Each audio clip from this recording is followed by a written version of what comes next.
விஜய் நாளை வில்லிவாக்கம் தொகுதியில் பரப்புரையில் ஈடுபடுவார் என்ற அறிவிப்பு தற்போது வெளியாக இருக்கிறது. அதற்கான அனுமதி வழங்கப்பட்டிருக்கிறது.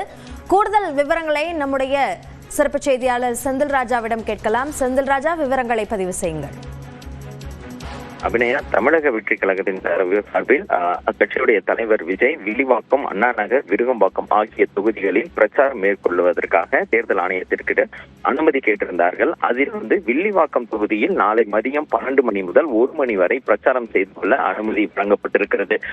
குறிப்பாக பார்த்தீர்கள் என்றால் 1 மணி நேரம் அந்த இடத்தில் பிரச்சாரம் மேற்கொண்டு கொள்ளலாம் என்று தெரிவித்திருக்கிறார்கள். அனுமதி கிடைத்திருக்கிறது.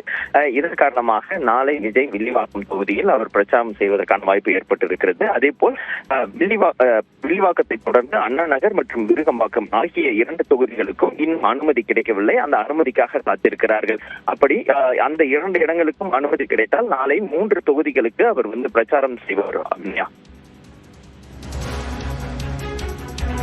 நாளை வில்லிவாக்கம் தொகுதியில் பரப்புரை செய்வதற்கு விஜய்க்கு அனுமதி வழங்கப்பட்டிருக்கிறது. அண்ணா நகர், விருகம்பாக்கம் ஆகிய தொகுதிகளில் பரப்புரை செய்ய இன்னும் அனுமதி தரப்படாததால் அதற்காக காத்திருக்கும் சூழல் இருக்கிறது என்ற தகவல் வெளியாக இருக்கிறது. கூடுதல் விவரங்களுக்கு நன்றி செந்தில் ராஜா.